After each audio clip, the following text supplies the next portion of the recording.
Hi, host Eric here of Talking to Famous People, and I want to respond to Maria Colvin's comment as she left on the Talking to Famous People famous Facebook page. She says, "Hi, I'd like to present an argument challenging tax equals theft, calling it this for convenience claim. By the way, I'm not a formally trained debater, but I'll try my best. What I'm really challenging is the perception of tax as theft. Expanding one's definition of perception of self is the answer. Conventionally speaking, most of us think of a self as a biological unit, a human body with a will, but self can be thought of as really more of this perception. A distinction can be made stating that what one has control over is the self, but what of a person's breath, for example. You can choose to stop breathing via suicide, but besides that, it happens automatically. In other words, you don't have to earn your breath, it is a gift. So tax equals theft claim, while technically not wrong, it is being taken without an owner's permission. It doesn't have to be perceived as theft if the owner perceives the world as an extended self, because one cannot really steal a thing from oneself.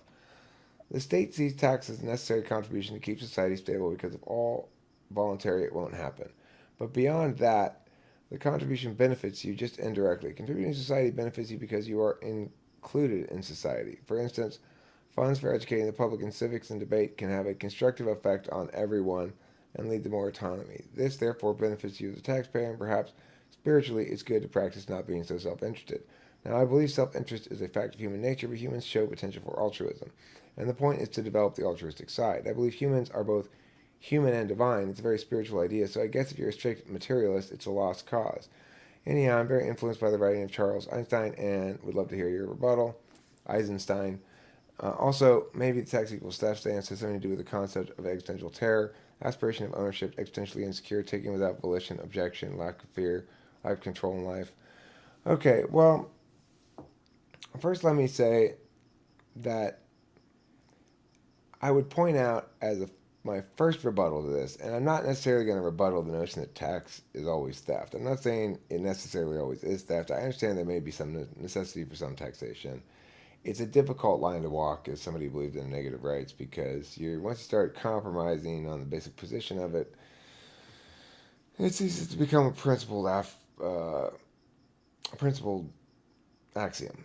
But the thing is, when you're talking about altruism, you can't have I can't be altruistic if you're forcing me to do it. It's not my altruism. So that's problem number one. You say that some people might view taxation as an extension of the self in some way. Well, that's fine, but others might not. And ultimately, it's not altruistic if I'm being forced to do it. Now, I have a massive amount of my resources taken away by taxation. What do I spend my money on, though? It's something to think about because I spend it on hiring a lot of people, and I do that because I got a lot of stuff going on. And that's not altruistic per se, but it helps society more than taxation, than taking my money in taxes. Hiring that person and that other guy, that helps society way more than taking my money and redistributing it in some way or another. There's no disputing the fact that some taxation needs to occur and that some taxation is not exactly theft. I like the idea of a sales tax. It's flat and still progressive. Trenton, any thoughts? The only thing I was going to say was about the altruistic thing. There's two ways I would imagine that the altruism going, because I almost want to think that it's impossible to be altruistic. Because one, like you said, it's being forced upon you. Then it's not really you're not really being altruistic. And the second thing, if someone is truly being altruistic with their own autonomy, then they're not really being altruistic in nature. It's that they're saying I am enjoying being altruistic, and so I'm going to be altruistic. But then again, wouldn't that be egoism? Okay, well, look, I think it's perfectly reasonable to say there's a distinction between that which is altruistic and that which is self-interested that can be made, at least in terms of consequence. So that if I'm intentionally being altruistic because it makes me feel good, that still counts as altruism. That the lack of as long as the only self-interest is the positive feelings of being a good moral person, then that still counts as Mm, altruism. I think that's okay. a fair criterion to set up, right? Yeah, That yeah, that's fair. the distinction between self interest then is about profit, basically. Do you have any personal profit or personal gain in it beyond that? And if that's the case, then I agree that altruism is important. But I think that a better form of altruism is one that affords dignity to the person who receives the altruistic act, which is to say, if I hire somebody, that is much better than me giving somebody charity. Because the person who is hired has the dignity of knowing they earned that money, they haven't been given it.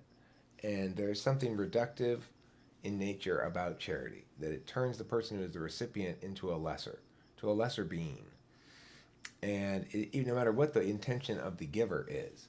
So this is one thing I don't like about what you call pure altruism. I think I'm pretty altruistic in the sense that I don't have to pay that much for the day laborers to move all the shit out of my house and anything. I could be cheap. I could try to penny pinch a bit. I could pay them $12 an hour instead of 15. I could pay them for exactly the hours they worked instead of an extra hour and a half because they did a good job and they worked fast, right? That's altruism. That's being a decent person and saying, you deserve this much money for this much work, regardless of whether I can get away with paying you less. That's real altruism. It's not about me, it's about justice. It's about what's right. So, in that sense, it's altruistic. But remember, I'm disempowered to do that by taxation. Yeah. Every Well, dollar. is she suggesting is she should get is well? It's inherent in the nature of taxation for it to be. Wouldn't it be inherent in the nature of taxation for it to be? Well, I'll cut out. So that's wait a second. Well, I mean, the point I being cut that out. you cut I out. cut out. Yeah, I did. What does that mean? Yeah, I was just. Oh yeah, I was. I'll finish what I was saying. Go ahead. I was asking if it's inherent in the nature of taxation for it to be a legal thing. Does it have to be forced upon you if it's taxation? Well, So it's impossible to be altruistic if you're being taxed. I mean, it's not taxation, but it might be a manner of coerced civic decency or something. You could try to make that argument. I don't know. I think a sales tax is kind of reasonable because at least you can choose whether or not to buy that thing, and and at least you can make the argument that commerce more than anything else is enabled by governance when it's done properly, when it has a certain amount of level playing field maintenance, right? To make sure that businesses can't compete unfairly against each one another, so that they have to have a fair competitive environment.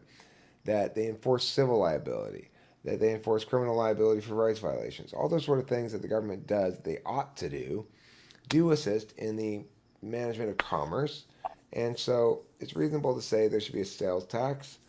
And I think that sales tax can pay for everything the government needs to do.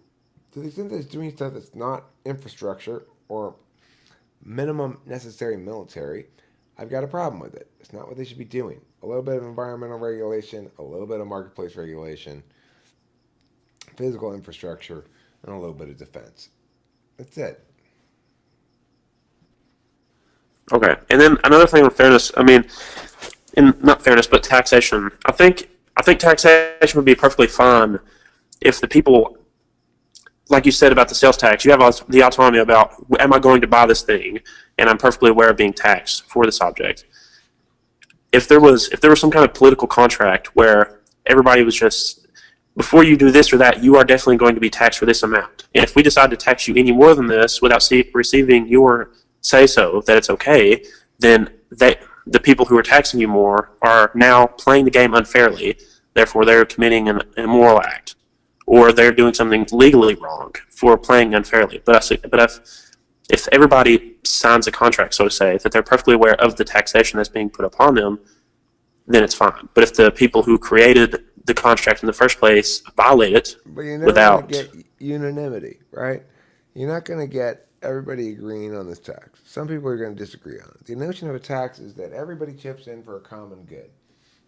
Not everybody's yeah, going to agree to chip in. Not everybody's going to want to chip in. Not everybody's going to think that common good is common. So we have these complicated mechanisms to make sure that laws only pass when they're mostly agreed upon by most people, and it really does serve the interests of the country. We have other checks and balances in place to check against mob rules so that the country doesn't pass crazy laws because some one thing happened. Uh, all that shit's in place, right? But the problem is, there's not a principled model of which we compare these things against. So the fact that you can argue not all tax is theft is all well and good, but it doesn't get you anywhere except allowing infinite number of bullshits to be proceeded against us. Yeah, Once we I start see what you're saying. compromising on basic principles and say, yeah, but it's okay some of the time. Yeah, it's okay this time. It's okay that time. There's nothing. There's no principle check on it. There's no limiting principle by which government operates. It can do anything, and therefore will do anything and everything. Yeah, that's what I mean. I guess that's where I was going at with the contract thing, in that if it's sometimes that you're that's thievery, that they're taking your money through taxation, that you could eliminate those possibilities by creating a contract where every bit of taxation is accounted for. Then you wouldn't have those kind of situations where it would be theft. But I mean, it's like impossible, like you said, to form something like that. Mm. But I really appreciate your comment. And one area which I didn't really talk about, I want to talk about a little bit before we end this video, is the idea of the perception of the self and the single self illusion, stuff like that. Well, number one, there's a problem with the whole single self illusion argument, which says that the notion of a self that is sort of driving the bus here, that is a distinct and unique identity, being purely illusory, is contraindicated by experience. So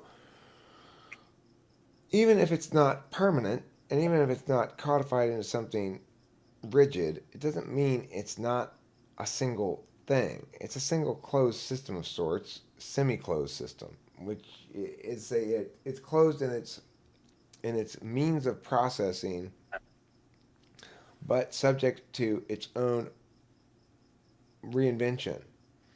It's a complex combination space object, time object, agent, and it's it's the nature of human experience.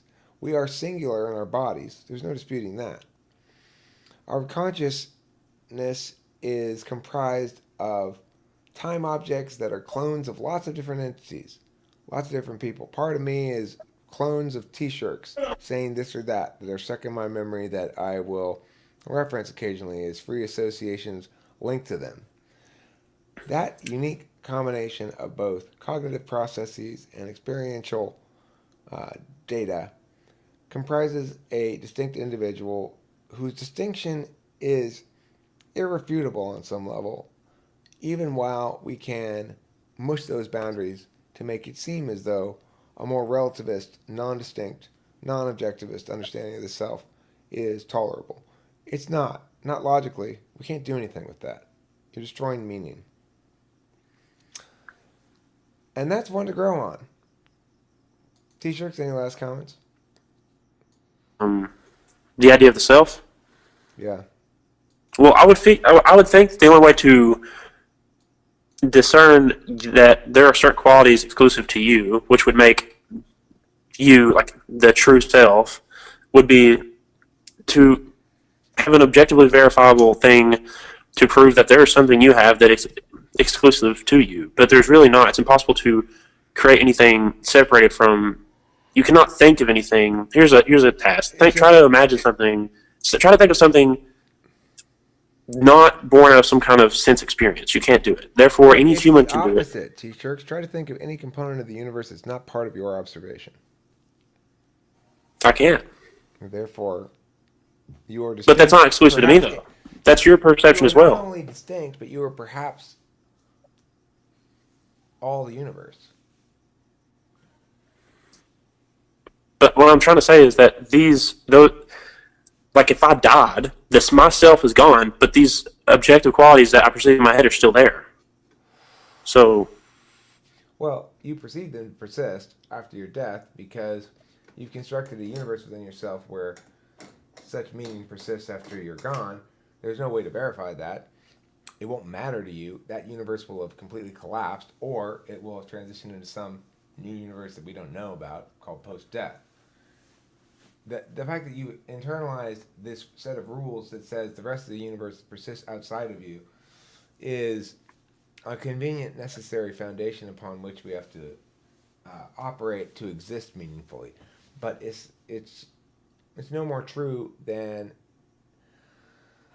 the fact that all the universe is within you, because you can't conceive of any aspect of existence that is not has not come to you by your own observation in some way, shape, or form. But that what I'm confused about. Even if it is my own observation, I cannot. There's nothing that makes that information exclusive to me. That's what I'm trying to say. Okay, I well, how mean, about this? Are there things, if I were to ask you a question that you don't know the answer to, but that has an answer, do you have any reason to believe that answer is already within you? For example, if I were to ask you, what is the name of the elementary school I attended? Do you know the I answer to don't know. that? No, I know the answer to that. Do you believe that somewhere hidden deep within you is the answer to that question? no, Do you have any reason to believe that to be the case? no. Then we are distinct entities. Why? I can figure out though. I can like look it up. Okay, why can you look it up? Because the information exists outside of you. Exactly. So until you learn that information, the name has not yet achieved reality for you because it's still in a state of quantum superposition. You haven't collapsed it into reality in your own universe because you haven't observed it yet. You don't know what the name is. So that proves that you are a distinct object in space and time. Isn't everything else though? Wouldn't everything be a distinct object in time? Like if my like the this garbage can thing over here hasn't seen the grass outside, so that would make it have it. It would have a distinct self as well. No, another distinct. Well, all physical objects are distinct in time and space. True, but What makes an object an object? How many like would it be boiled down to the elements? a physical That object is that which persists until and unless acted upon. A time object is that which ceases to persist unless maintained by agency in some fashion. So, Jingle Bells, the song, is a time object that is not distinct in time, which means you can have multiple copies of it. Each of us can have it in our head and know its identity, even though we might sing it a little differently in a different key. We'd be singing the same thing. It's got the same identity regardless, but that identity has to be maintained by agents knowing it and or listening to it. If you want to hear it, you got to initiate some sort of action for it to be played, or you got to sing it. That's what makes a time object not distinct in time, in the sense that it does not just exist right now in the way that you and I are existing right now in a unique incarnation with both space and time. Right now, I'm existing in this spot, saying these words for this duration of time. Jingle Bells is not. Jingle Bells exists outside of time in that fashion. I wouldn't say so. Why not? If I could, I'm sure Jingle Bells has some kind of couldn't. I'm not sure what it's called, but where it's document it exactly all the keys and everything right on a piece of paper. Wouldn't that be it? Well, I mean, we all know what Jingle Bells is. We all know it has a specific rhythm and has a specific melody. Okay, Yeah. but it's Jingle Bells whether I go dun dun dun dun dun dun dun dun dun dun dun dun dun dun dun dun dun, or if I say Yeah. Jingle Bells, Jingle Bells, Jingle, it's still Jingle Bells, right? Because its Yeah. identity is contained within its melody and rhythm. That's what makes it a Right. distinct time object, and that distinct identity is is solid and precise no matter how many times we might reinvent that song into different incarnations. It's still itself, and so it has no platonic form of the sort that you're asking, except the one that I'm telling you, which is its melody and its rhythm. You can change those, you can slow it down and speed it up, it's still got the same rhythmic pattern. You can change the key, it's still got the same interval relations melodically, and those still relate to the rhythmic pattern in the same way. So that's what its identity is. That identity is timeless in the sense that two people can be manifesting it at the same time in different keys, and it be same song in both instances, in different spaces and in different times or at the same time. It's not subject to the law of non-contradiction, which says a thing cannot both be and not be in the same time, space, and context. You and I are subject to the law of non-contradiction, except insofar as we clone ourselves with time objects. So when I make a little video, when we publish this is a video of us, little clones of us existing in a time independent fashion like Jingle Bells. Anybody can access it. Multiple people can access it at the same time. It's not subject to the law of non-contradiction. Well, okay. If wouldn't what you just described about the Jingle Bells, right? If me and you were both standing outside looking at each other, right, and I pull a rock out of my pocket, and you pull a rock out of your pocket, wouldn't that be the equivalent of, like, if you said, okay, you have a rock in your hand, and I said, okay, you have a rock in your hand as well, and if we were both doing the Jingle Bells tone, wouldn't that be the equivalent of what you're suggesting with the law of non-contradiction? No, because those In that they're rocks are both, different. Those rocks are different. You might say the Jingle Bells are different too, but I would say rock is a label describing a category of thing, not an individual instance of a thing. Song would be the category label for Jingle Bells. Jingle Bells is the instance of the thing. So that rock is different from this rock. Jingle Bells is different from White Christmas. okay. Couldn't couldn't the Jingle Bells, couldn't it exist as an objective entity as well? Well, I mean, it Like is on every paper? time it's manifest. So when it's playing, it is an objective entity for the duration of it playing. Because it's purely a time object, it has duration. You can't understand it holistically without experience it over time, right? Like if I look at if I show you this thing, this is a knife. You can Yeah. experience it holistically all at once. You don't have to spend Right. time processing it, right? If it's right in front of you, if you're holding it for sure. As a time object here, as it comes into your eyes by the computer, it now is a time object. It's part of this time object. So to the extent that you're experiencing it as part of the duration of this time object as well. It still doesn't itself have duration, but it functions to exemplify how duration might, in fact, change the shape of the space object because I've acted upon it. And that's the nature of a space object. It remains the same until acted upon. Whereas this time object, it um, does not exist until acted upon, right? It doesn't persist. It's still there on YouTube because YouTube's still pushing energy into making it available. And once you're done watching the video, it's no longer on. It's in a sort of, it reverts to a sort of superposition where you could access it, but it's not there in any meaningful sense, playing in the background of your life for the rest of your life. This is on my desk, even if I'm not thinking or talking about it, it's still there in a way that the YouTube video isn't because it has duration, the video, for one thing. Right. Okay. Here's an example. All right. Could I describe? All right. You're suggesting that you would not be able to identify. Let's say you would hear dun dun dun, but you couldn't immediately identify it as Jingle Bells, even though it is Jingle Bells. So I continue dun dun dun dun dun, and then I could say, oh yeah, Jingle Bells, because it has a time duration. It is a time object, right? All right. Well, that's one of the reasons why it's a time object because it has Okay. duration. Could I go outside and look down at the ground, right, and slowly look up at a tree? And I get halfway up the tree, and I'm like, I'm not sure if that's a tree yet, like a tree yet or not. And so I keep looking up, and it took me that time to look up. So could I consider the tree a time object? Well, Because it took time for me to realize it was a tree. I think the answer to that is yes, images are time objects as well. Anything that's a time object is an experience of human agency that is, but it has to also be then converted into something that is communicable to others. So your experience of the tree in the moment is not itself a time object until you choose to consciously manifest that experience into a time object, either by telling me about it, in which case it's really a verbal time object, not a visual one, filming the experience, in which case it does have duration, or otherwise rendering it in some way for others to experience. When you're experiencing it yourself, it's just input data. That's all. It's not anything yet, until you make meaning out of it. It's the meaning making that causes things to become a time object. What is the meaning of Jingle Bells?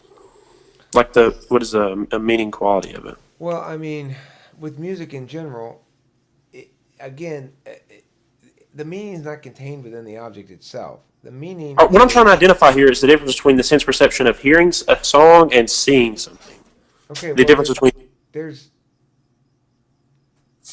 I mean, the thing is, if you're hearing something out in the world that's naturally occurring, you're experiencing potentially a time object if it's something that's rendered into a replicable form of some way.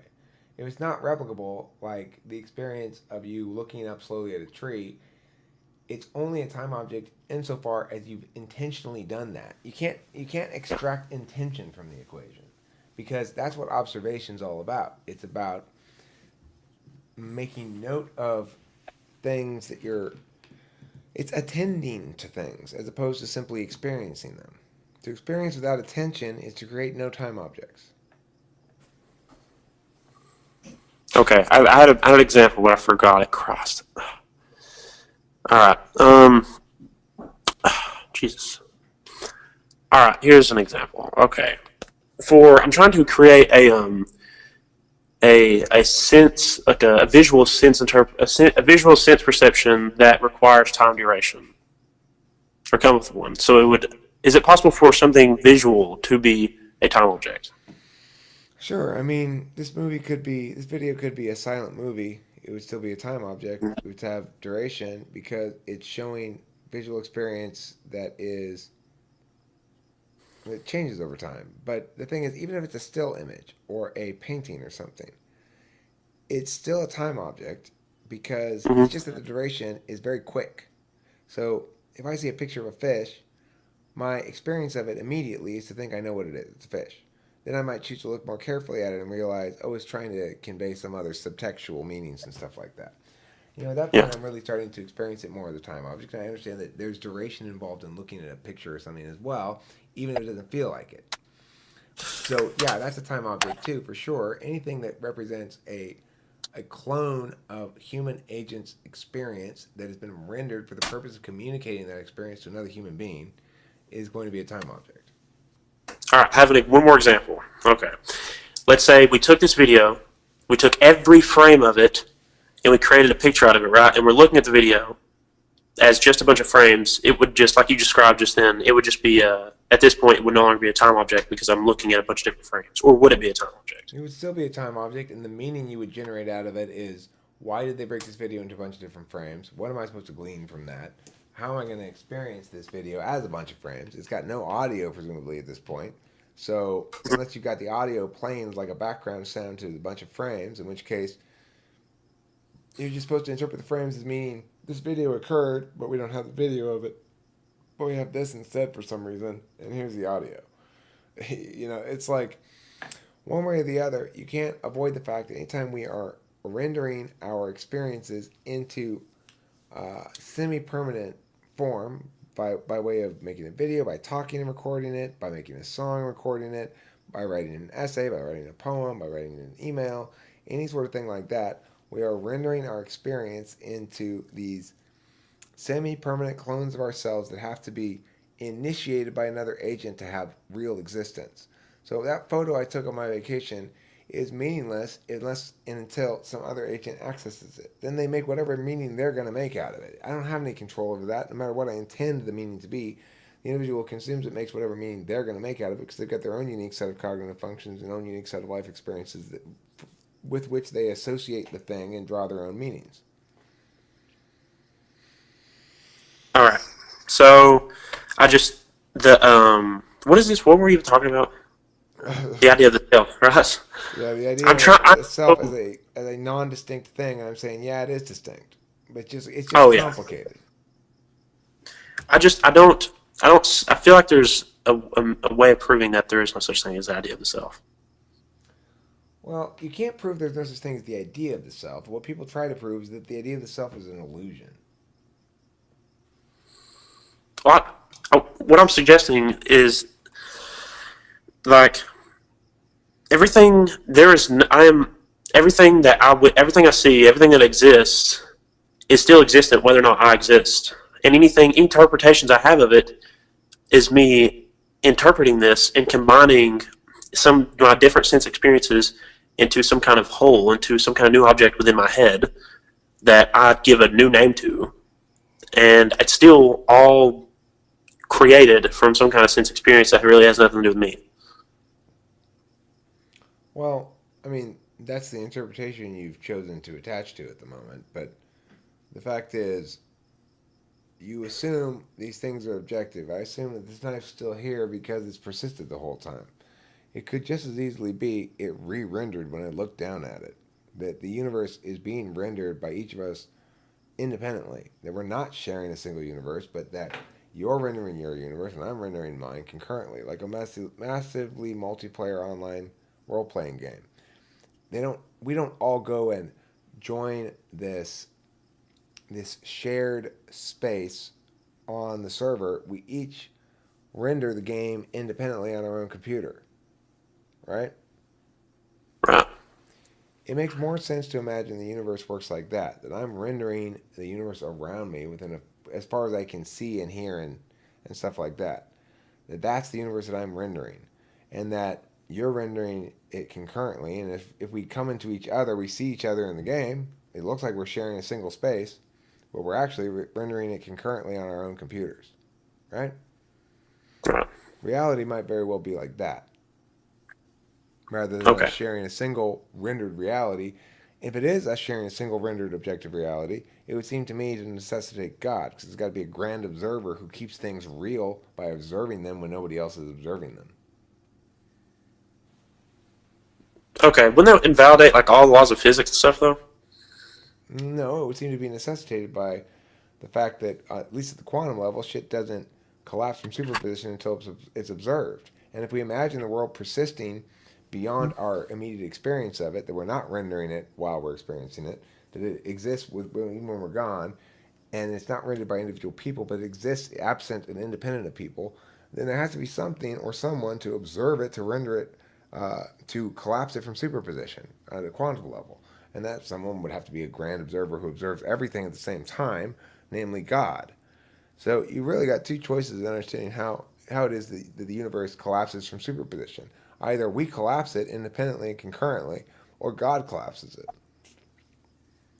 No, I don't. Okay. Why? Why would that be required? Why would that be required? What we know at the quantum level, that shit has to be observed to collapse from superposition. What that means is shit's not one way or the other until we observe it as such. Why? Why do you say that? I don't think that's true. That's the law of quantum mechanics. Well, I would suggest that if mathematics can prove that, let's say if I can tell you from like if I'm standing on this side of the house, right, and I take a tennis ball and I throw it over my house, and depending on the exact velocity and all of that stuff in which I throw it, no matter if I see the ball or not when it lands on the other side, I can tell you exactly where it has landed because there are certain universal principles that are applicable to everything regardless of my sense perception. Okay, but Trenton, if a tree falls in the forest and no one's there to hear it make a sound, does it make a sound? Yes. Okay. So, how do you know it fell in the forest? If I go out there and see it where it is fallen in the forest. Well, when we say if a tree falls in the forest, what we're really saying is if someone observes that a tree falls in the forest and it's unobserved, does it make a sound? But wait, that's contradictory premises. Any non quantum understanding of the world runs afoul of this. Contradictory premises. You're imagining an unobserved thing. It's impossible to imagine because you're imagining it being observed to imagine it. And Okay, well, what about this? What about if I threw, like I said, the tennis ball thing again into my backyard? How can I tell you that there's a tennis ball in my backyard if I've yet to observe the tennis ball that's in my backyard? you can't, you can only predict that it's there. Well, it's not. I mean, it's there though. I can tell you. I can prove it to you. It's there through mathematics. You can't because, first of all, the actual physical world is too chaotic a system. Newtonian physics is limited to very small scope things, possibly the tennis ball. If you were really, really careful, you could possibly get the probability close to 100%. But as we all know from losing shit like balls, I know it went right there. And it's somewhere else and you can't ever find it. Or you find it way the fuck over there. How the fuck did it get way over there? That happens all the time. Well, that's your fault. That's the fault of subjective experience. Listen, Trenton, the point is this. You don't know that tennis ball is in the backyard and cannot prove to me that it is until and I unless it's been can. observed. No, because to verify that you're right, what do we have to do? All right, how about this? All right, I'm going to write down on a piece of paper 2 plus 2, all right, equals, and I don't write 4. Can you tell me that the 4 is going to be there, I can tell but it's not you, there? I can tell you that within the closed system, the correct answer is 4. But it's not there, though. How can you tell me that? I'm telling you that within the closed system, the correct answer to the problem 2 plus 2 is 4. Whether or not you wrote it is irrelevant to me. If you Well, ask me what I'm the using the closed system of whatever mathematics would be involved with me throwing a tennis ball. And I'm telling you right now in my closed system that the tennis ball is going to be on the other side of the house because according to my mathematics, it's going to be over there. Okay, but here's the problem with that. Unlike the closed system we're talking about, which is purely a time object, 2 plus 2 equals 4, you're not dealing with purely time objects in the real world. You're dealing with actual physical objects moving through actual space and time. When actual physical objects move through actual space and time, at the quantum level, at least, they're subject to the quantum paradox, which says that it cannot be anywhere until we observe it to be somewhere. And this is actually true at the macro level as well, as is evidenced by the fact that to prove you correct, Trenton, what do we have to do? Observe me.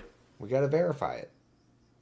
Okay, well, if I observed you as right now, if I looked at you and I observed you as a goat, well, it's my observation.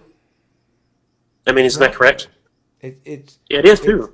you are hypothesizing by saying, if it were the case that I actually did observe you as a goat, Well, I do. okay, see, what you're doing now is making a claim that you observed me as a goat. It's Well, untrue. do you observe me as Trenton? Yeah, I do. Is that just a claim?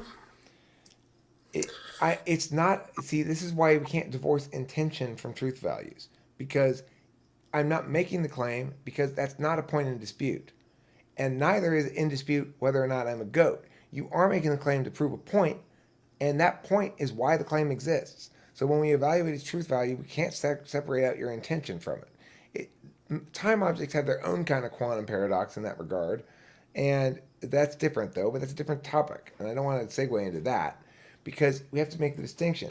Things that involve space objects and actual passage through time are subject to a different set of laws than time objects which do not involve any spatial component. Okay, all right. Let me use 2 plus 2 equals 4 example again. It is still subject to objective reality in that I'm going to have to take a pen and write down 4, right? No, it's not subject to objective reality because it is a matter of consensus and a matter of the logic of the closed system.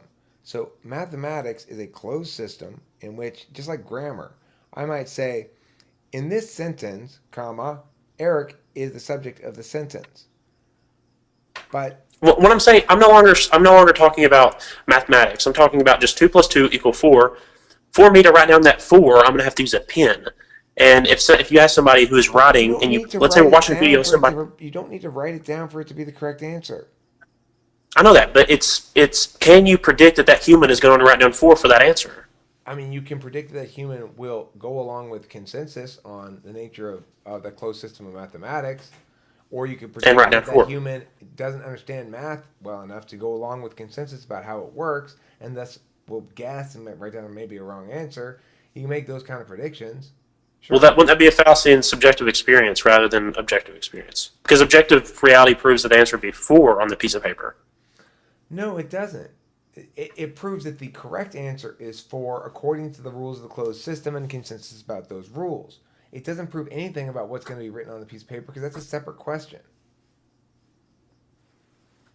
Okay, where if back to the ball over the back of the house thing, what if I had a camera installed? Would that be considered observing? Yeah, if you're observing it. If I See, was observing the camera? if the camera recorded it and you observed it later, it would be observed when you observed it. If the camera is recording and you're observing it real time, it's observed real time via the camera. Either way, it's a tool to extend your observation in time and or space. Right. What if I took a picture what if I took a picture of every block in New York and I created a massive portrait and I looked at the portrait, but I obviously couldn't identify every frame of the portrait. Would I still be observing New York and it still be existent because of that? New York, according to the Model A versus Model B here. Model A being that we're independently rendering reality. According to Model A, New York doesn't exist. Each component of New York is independently rendered by each individual as they pass through it. What exists is a shared mental map of what New York is that's not even shared exactly, but that each individual has a separate understanding of the architecture of the MMORPG as it's been constructed and realized and manifest through human agency and through human experience. So everything that's done is verified through observation and therefore made real on the physical plane. So all right, let's say when we went to the moon or whatever, right? We had to use a lot of fucking calculus to get to the fucking moon, right? A lot of mathematics based on universally applicable things like the tennis ball thing again. But we had no way to prove. Are you suggesting that it was impossible to predict that we would land on the moon according to the calculations? I'm saying we we made it true by verifying it to be so. But wouldn't it verify that it would be so through the mathematics? We proved the mathematics sound by verifying it to be so. We collapsed the mathematics from uncertainty into soundness by verifying that they successfully put us where we hoped they would. Mathematics are a way to approximate uh, systems that are relatively non chaotic. So, not everything in life can be predicted as causally reducible. Some things can. And it matters how chaotic the system is. So because the Earth spins at a steady rate, and because the Moon goes at a steady rate, and stuff like that, then it's a fairly non-chaotic system. And mathematics is pretty good with fairly non-chaotic systems. When things can't be causally reduced, it means there are emergent phenomena that cannot be predicted by mathematics. And if we were to try to launch a rocket ship based on when that bunch of ants will reach critical mass and have enough ants to build an anthill, and when that anthill will be completed, and what that anthill will look like, then we fail utterly every time because we can't predict that because it's chaotic. Well, well, eventually we could predict it. No, never. It's chaotic. You don't think so? I know so. I You know don't. not. I know not so. Because it's a Wait, I chaotic don't. system.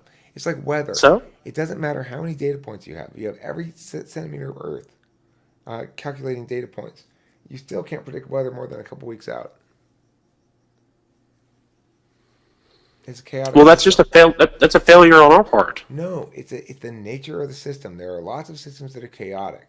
Chaotic If systems every can't. reaction, Chaotic systems definitionally can't be predicted because if the, the interaction of their variables involves irreducible causal determinations.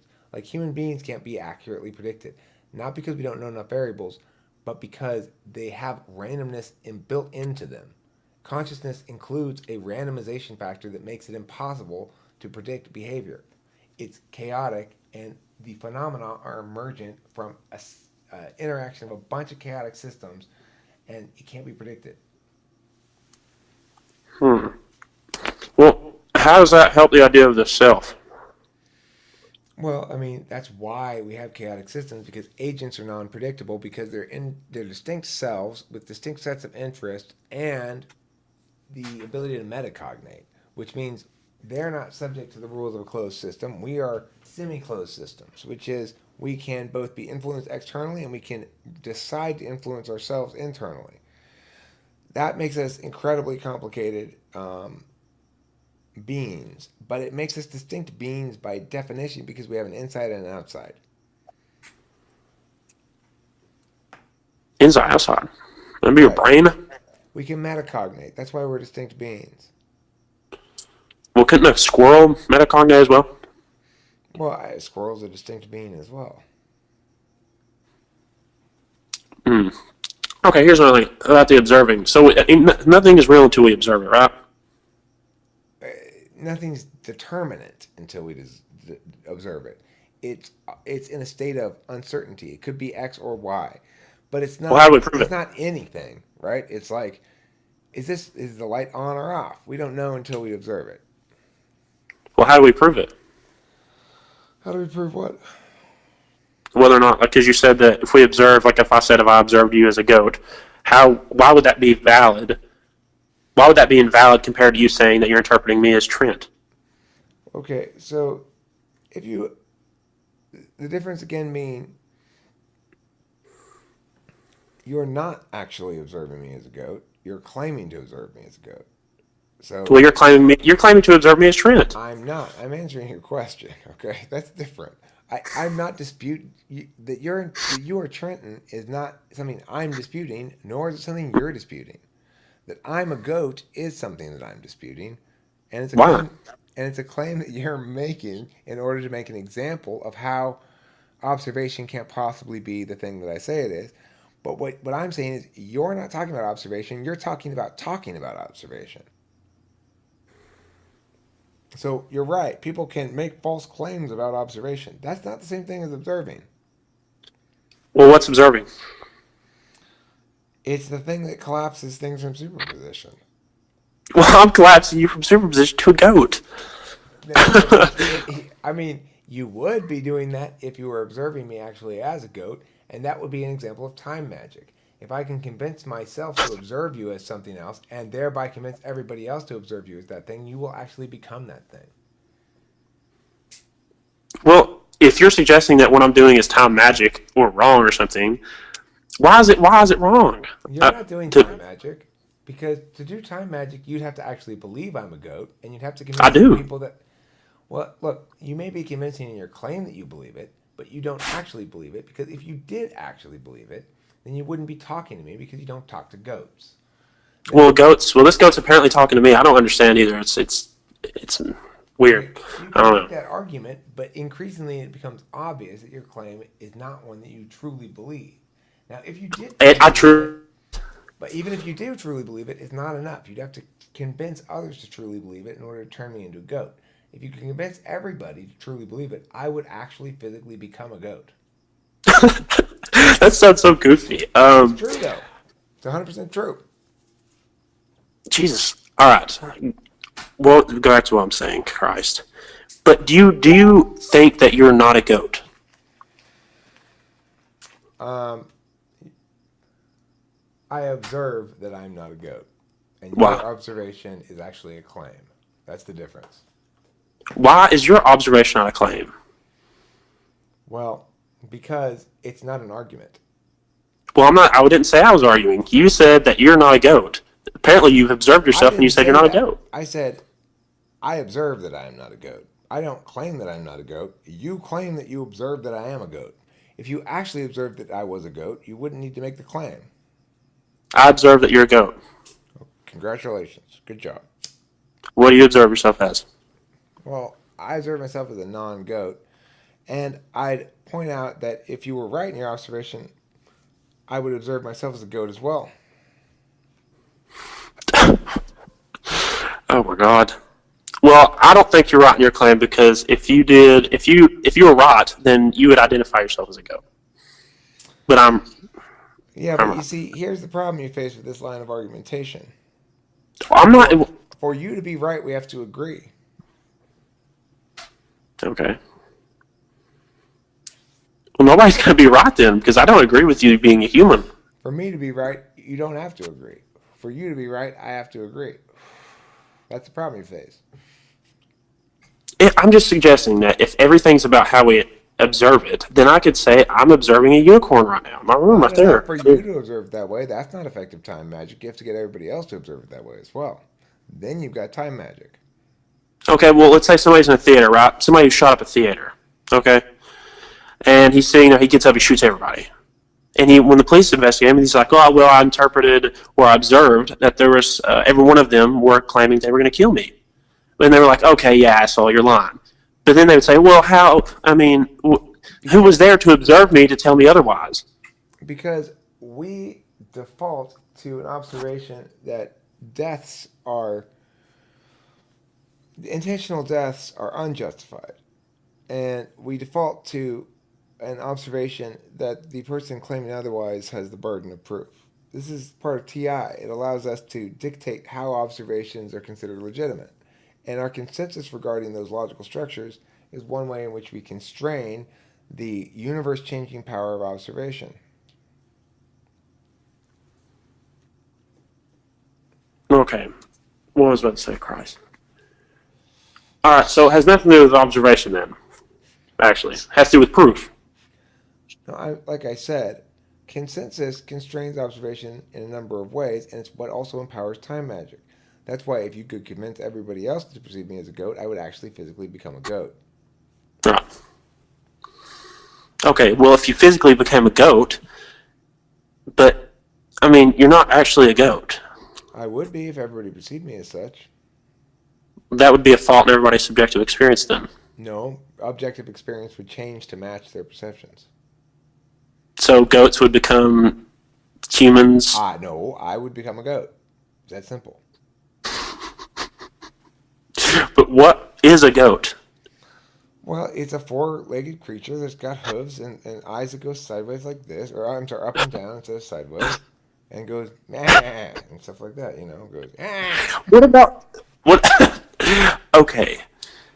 Oh, Jesus Christ. Okay, how about this? This is a good. All right. Well, I don't know if it's a good one. All right. You take all Muslims in the world, or all Christians, right? And they all say, "Holy." Oh yeah, I observe Christ is real. Yeah. So because of the consensus straining observation, everybody in the world should believe Christ is fucking real. It should be the For all those Christians, Christ is real. right. Would it validate them doing something? Like if a group of let's say 20 people are together, okay? No, that's my point. Is that bullshit doesn't justify coercion, right? And that's where TI constrains observation. Your observations are fine provided they are within your own universe and don't enforce coercion upon others. It's a complex set of rules, but it all makes perfectly good logical sense. No, that would not justify coercive acts.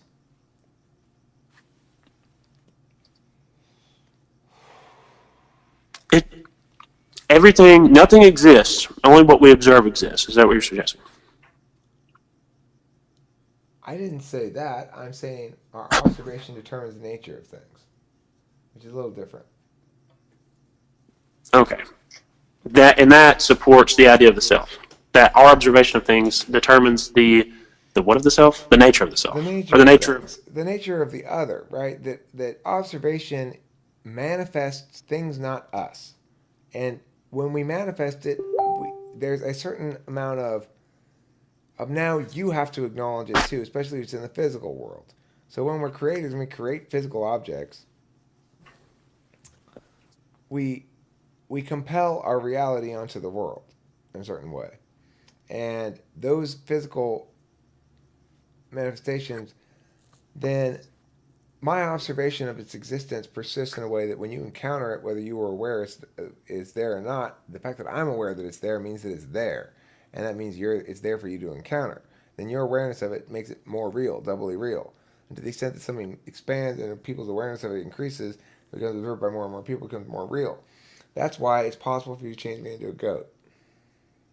Okay, I have three things. Three things. All right. One, I'm going to. Okay, I have in my idea of the self, right? I went back into my head and I perceived that there is no such thing as the idea of the self. Okay. Now, of course, that's perfectly fine as long as I am not trying to coerce anybody else into believing it. But my second thing is so if you can anything can exist if it exists in your own head, right? So if the idea of the self exists within your own head, it actually exists. That you have a self. Eric has a self. If for you to engage in agency necessitates there be a notion of self. In Okay. other words, you Well, can't act without there being a self of some sort. Otherwise, it's not intentional action. Intention is the key thing here. It has to be so intentional. there has to be intentions. Yeah, for there to be So observation. you don't think human actions at all are deterministic? No, I think I think that well, I think there are these things called the slabs, which are basically the meta narratives that provide rhetorical uphilledness and downhilledness that make it difficult for you to turn me into a goat. Very difficult. You have to be a master time wizard to do it. Okay, well, what if my idea of the self says that there is no idea of the self? It doesn't. Well, what if it did? It doesn't. Well, how do you know? Prove it. If it did, you'd have to observe it being done, and to observe that being done, it would have to actually happen, and it doesn't actually happen, therefore, it doesn't. Okay, well, if that's true, why don't you observe your idea of the self? Okay, I'm observing it. Well, I'm observing my idea of the self not being existent. No, you're observing your claim that the self is not existent. That's not your idea of the self. Because otherwise, who's making the claim? I don't know. Okay, Is it me? I'm Am going I to try. making the claim, Trenton? No. I suppose. All right. I am making the claim. I am observing right now. It's directly in front of me that the idea of the self isn't real. But who's making the claim? There is no claim. You're claiming that it's right in front of you, aren't you? Yep. Right in front of who? Me. My eyeballs. Your eyeball. Uh-huh. Whose eyeball? It's directly in front of my eyeballs. Yours? You can't even talk without identifying yourself as the agent making the expression that you were saying denies your existence. No, I'm not. Yeah, I am. I'm suggesting that this entity right here with my eyebrows and my eyeballs and my lips is me. That's what I've named myself. That's the object. I've named it me. So why? Like that chair over there, I've named it chair. No concept of self. You obviously have one. You're No, I utilizing don't. it to express yourself. I'm not. I'm identifying objective variables. What you keep using? This one-letter pronoun. What is this one-letter pronoun you keep using? What? What are you referring to? The one-letter pronoun. The one-letter personal pronoun that you use to begin so many of your sentences. I don't know what you're referring to. Are you referring to me? I. The word I. Oh, I. Yeah, it's me. It's this object right here. Okay, so why do you think that there's no distinct self? Because I observed it over there. You observed what? That there's no self. But you didn't. Yeah, I did. No, you're making that claim.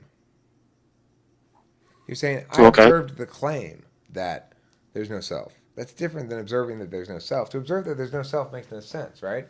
Because who's doing the observing? I am. The self. No self. Me. This object right here.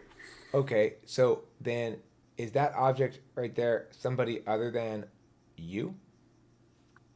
No, it's me. I've named it me. Who I own named it. it you? Me. The self. The person I identified right How here. do you define self?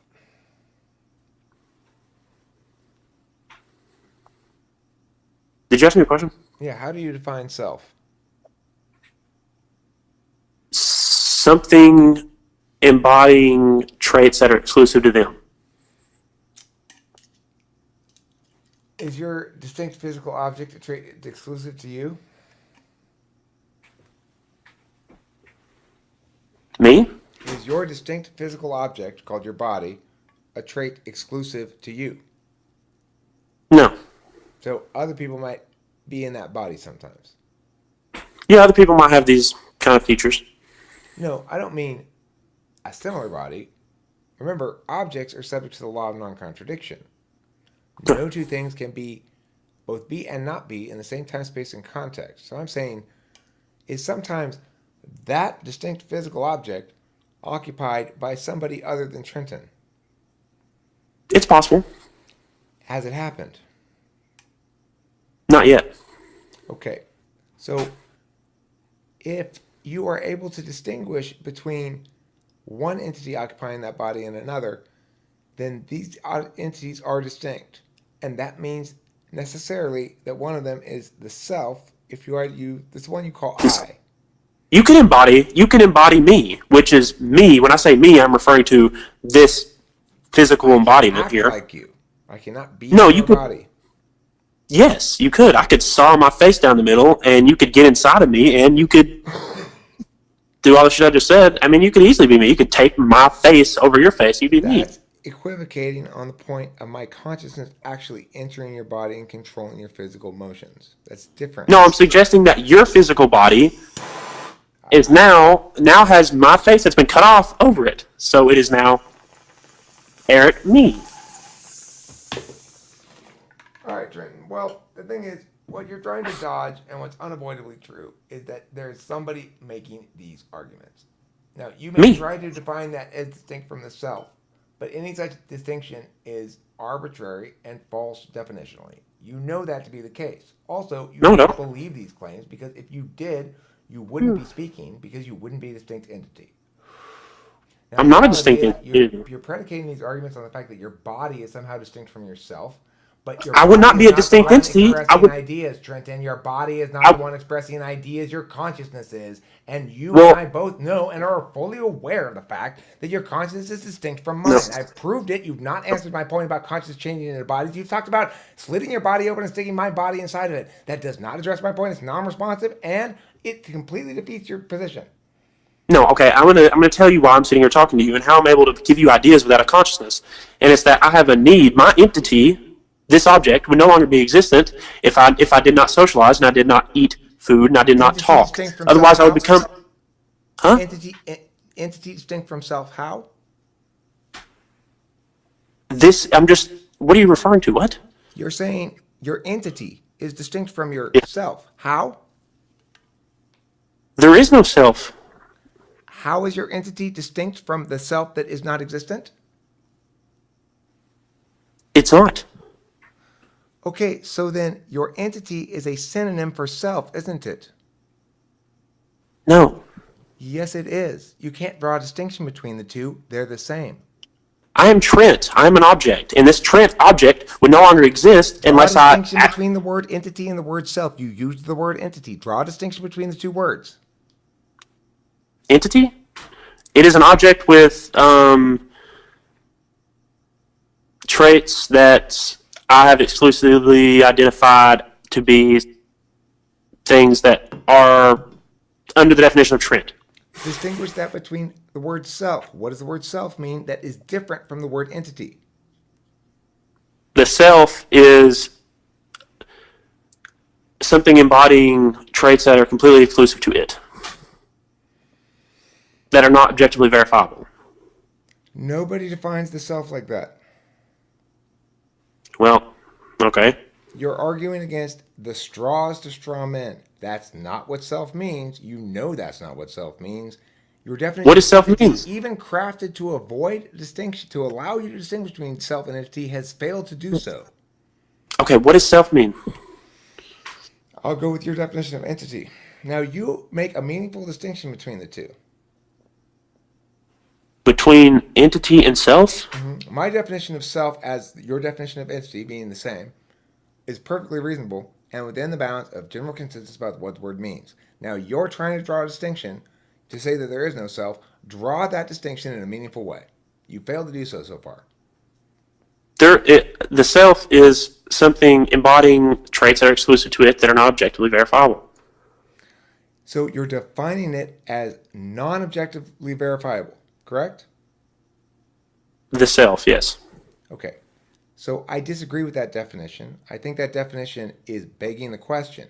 The question here is why should we deem the self less objectively true when all of the evidence in front of us, including the pronouns we use, indicate that the self, namely the entity embodying your physical body, is in fact distinct?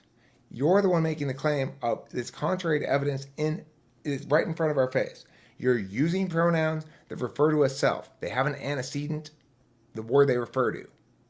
Okay? That word is Trenton. You're trying to say that an individual named Trenton who is distinct in body and who is expressing thoughts is somehow not a self. But that's Mm. simply wrong. I'm gonna tell you why it's right. The reason why it's right is because I am there. I am just like I said. I am an entity that would no longer exist if I did not eat, talk, and do everything I'm doing. I would no longer exist, and because of that, I am an objective entity. I don't have to have a consciousness But or a you self. do. I don't. Okay, but here's the problem you have. Consciousness, by any meaningful definition, can be inferred by the fact that you're communicating with me in a responsive way. So, look, here's the deal. there's a certain amount of responsiveness that indicates active consciousness and a certain amount of responsiveness that indicates machine level consciousness. Humans are still trying to find that self-aware, right? That line of self-awareness, and it's a complicated metaphysical issue.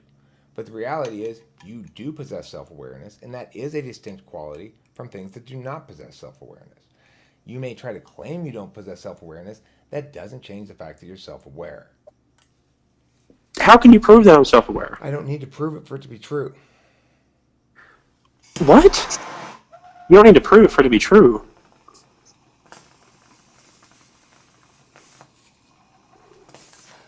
Because what I'm telling you, Trenton, is observation is not an argument. We get back to our core point. You're trying to say observation and argumentation are the same thing. They're not. How can you prove that it is the self is real? Again, what are we arguing about? We're arguing about the nature of observation. You made the point that I can't prove observation because I can't prove the self is distinct. However, it's backwards, as I've tried to indicate multiple times, that in fact, you have the burden to indicate some instance of something unobserved. You failed to do so utterly. When I pointed out that if in fact the self does not exist, try communicating without this pronoun I, which has an antecedent, namely it refers to something specific. That specific thing is in fact the self. You failed to account for this. I did account for it. When I pointed out that your meaning of the word entity is not distinct from the meaning of the word self, and that your meaning of the word self is arbitrarily defined in order to allow you to win this point for no reason other than you've mistaken, again, observation for argumentation, you failed to address that point. Now, I have not failed to address that point. But what did you say in response to it? I suggested that this body right here, these things that are exclusive to the idea of HTShirks, is I. That's what I'm referring to when I say I. Right, but I asked you to distinguish between the word self and the word entity, which you use as a synonym for I, and you failed to make that distinction, therefore my point stands. Can you make the distinction? I'm trying to say there is no distinction, Trenton. Between your if there's no distinction, can I call that chair over there the self? My self is the chair over there. There's no distinction between Trenton's use of the word entity as referencing a object named Trenton as is the word self. That's my point. You failed to draw a distinction.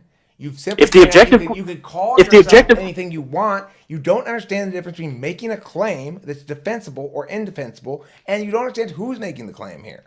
When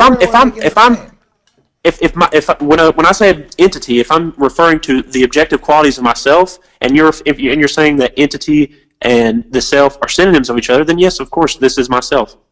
Okay. This object here. So then your notion that you can prove the single self illusion doesn't even exist. Not even that it's illusion. That was not even my point. I never said that the single self illusion wasn't. We can check the. I said it was non-existent. Magic Sky friend. Check the video. I never said the single self was an illusion. I said it wasn't real. Check the video. I swear to God I didn't. I promise. Okay, but not real. Meaning what? It's not real. That's it. That's all you mean. Not real. And by real, there's no further explanation to be said about the word real. It's just not real. Yeah, it's non-existent. Doesn't exist. I'm just saying what my base argument is that there are no qualities that are just exclusive to one individual enough to be able to make them identified different than any other human who's ever existed or any other thing that's ever existed. Even though we all treat each other as distinct, we all have different names, we all have a different unique set of both, when you combine both cognitive function stacks and experience, right? We have a unique set of shit, right? We behave as individuals. You refer to yourself as I. It's the antecedent to which refers to a specific individual. Don't stop using that point, because I told you I was referring to this objective entity. And you fail to distinguish once again between entity and self. You've already then acknowledged I said they're the same thing. Then you said it means the same thing, and then you proceeded after saying that to tell me the self that doesn't exist. So Trenton, this is what we call someone being completely full of shit. The difference between the self, I'm referring, if you, under your definition, that's what I'm agreeing on. You said that the idea of the entity and the self are the same thing. I never said that. I'm just agreeing with what you said, but in my terms of the self, I don't believe in it. That's my What I'm definition telling of the you is self. Your definition of the self is your the same thing as definition entity. of entity as an individual thing named Trenton is no different from anyone's definition of self. That's what I'm telling you, Trenton. And you're trying to quibble over a distinction that is so minuscule it doesn't even exist. And I, trying to still win this argument despite the fact that I have abundantly demonstrated the fact that you're not saying anything of any meaningful purpose whatsoever. That you once again you are talking about different claims rather than actually what's being disputed here, which is the point about observation and about the self. You're not interested in either of those things. You're only interested in finding some tiny way in which you can be contrary. Okay? So let's just lay it all right out there as fact. that And you're is doing not a what I'm pretty damn doing. good job of it. But at the end of the day, hell no. I just okay. What are some exclusive traits to Eric that nobody else has? Kicking the shit out of Trenton. Thanks for watching Talking with Famous People. You're pretty good, Trenton. I'm sure it doesn't happen very often. God, Jesus Christ.